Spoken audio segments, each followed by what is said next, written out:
Indonesia butuh anak muda dan teman-teman saya yang saat ini hadir di meja Mata Najwa, anak-anak muda yang memang punya caranya sendiri untuk menjadi solusi. Inilah gambaran perubahan yang dimotori anak-anak muda.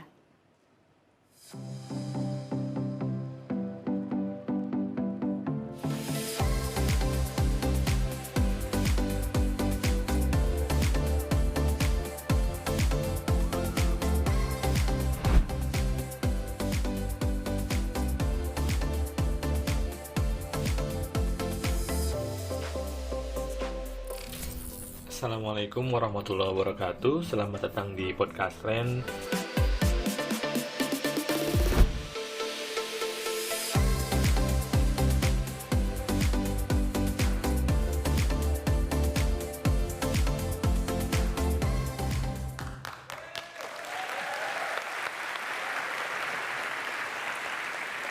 Yang dilakukan anak muda, generasi solusi. Terima kasih sekali lagi teman-teman sudah menemani saya di satu dekade Mata Najwa. Senang sekali bisa berbincang kenapa Indonesia butuh anak muda. Saya mau ke Asvin.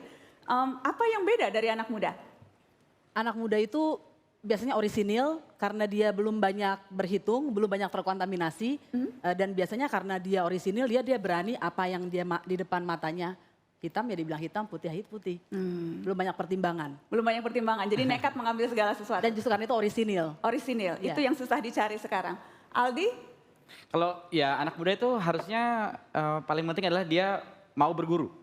Karena dia masih muda, itu harusnya jangan langsung nyemplung, tapi gimana caranya dia mau belajar dari yang udah pengalaman sebelumnya gitu. Karena mereka lah yang akan menjadi guru untuk anak muda 20 tahun mendatang.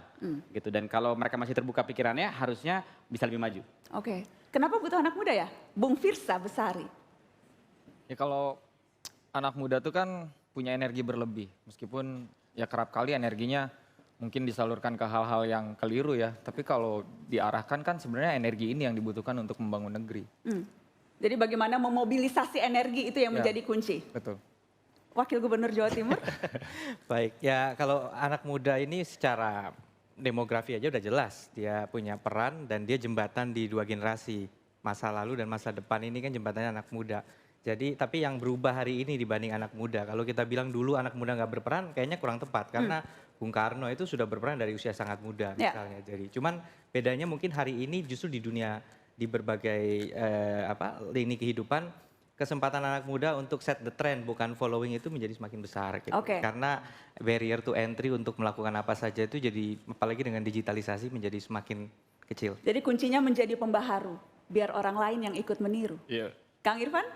Kalau saya nyambung tadi dengan Mas Emil, jadi kalau saya anak muda itu cenderung dengan mereka punya kemampuan kreativitas yang tinggi. Sedangkan kreativitas itu adalah salah satu dari 20% to skill yang dibutuhkan. Selain juga kolaborasi dan komunikasi. Jadi ya kenapa butuh anak muda ya karena mereka kreatif. Karena mereka kreatif. Saya ingin sedikit-sedikit bercerita dan meminta teman-teman menceritakan. Yang jelas Aldi lulusan luar negeri, terakhir master di Harvard University, lulus cum laude, pulang buka usaha jualan panci. Iya betul. Kenapa lulusan Harvard jualan panci? Gini, jadi atau saya mikir gini, pilihan Indonesia itu 20 tahun lagi bisa hanya jadi pasar atau jadi pemimpin pasar. Gitu. Kalau kita ingin Indonesia itu bisa jadi pemimpin pasar, itu minimal harus ada dua hal. Gitu. Yang pertama, kita harus membangun sesuatu yang asli Indonesia, yang bisa diekspor. Gitu.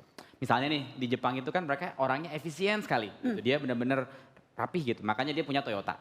Kalau Jerman telaten, makanya punya Mercy. Gitu. Nah kalau di Indonesia, apa yang asli Indonesia? Gitu.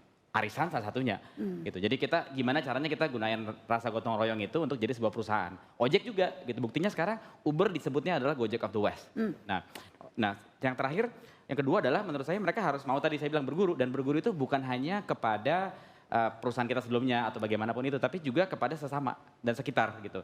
Arisan Mapan itu lahirnya sebenarnya idenya itu dari Teh Yayat, sebuah ketua komunitas di Cilegon, gitu. Hai Teh Yayat, gitu. Teh Yayat itu dia ngajarin saya, oke. Mas Aldi, tolong dong bantu saya nih, desa saya tuh butuh beli panci. Tapi panci itu harganya mahal, kita harus cicil.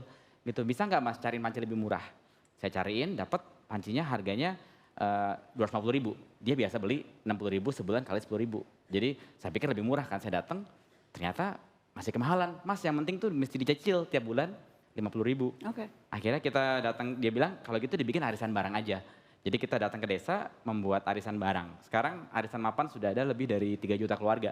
3 juta keluarga. 3 juta keluarga. Berawal dari tadi Teh Yayat. Teh Yayat. Dari saya sendiri jualan sendiri panci satu-satu. Jualan panci, luar biasa. Saya mau ke Kang Irfan dulu, karena ada kemiripan nih. Sama-sama lulusan luar negeri. Jadi Kang Irfan ini adalah generasi kelima pengasuh pondok pesantren Betul. di Cianjur. Iya.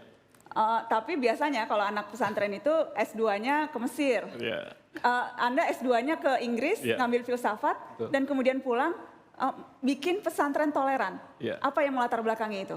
Jadi sebetulnya itu berhubungan juga dengan keputusan kenapa saya melanjutkan kuliah di UCL di London. Jadi sebelum saya kuliah itu saya mengalami semacam kegelisahan gitu. Saya merasa kehilangan kepercayaan terhadap otoritas keagamaan karena pada waktu itu saya kebetulan mondok di sebuah pesantren yang ternyata beberapa tahun kemudian itu berafiliasi ke ISIS. Jadi pada saat itu saya kehilangan kepercayaan, saya nggak tahu Islam yang benar itu kayak gimana. Dampaknya adalah sebetulnya Islam dalam pendidikannya harus kayak gimana juga saya bingung. Sedangkan keluarga besar punya pesantren yang mesti dilanjutkan dan saya juga nggak tahu harus gimana ngelanjutinnya.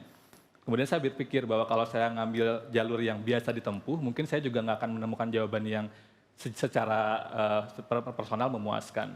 Akhirnya saya mengambil jalan yang berbeda, ngambil filsafat, dan ternyata justru malah ketika ngambil filsafat, saya seperti diarahkan justru malah meneliti soal pesantren dan soal identitas Islam di Indonesia. Nah makanya kemudian pulang dari pesantren, saya pulang dari London, saya kemudian melanjutkan, sebetulnya programnya udah ada sebelum saya ke London, jadi kemudian kami merumuskan apa Pesantren yang akan dikerjakan. kekinian.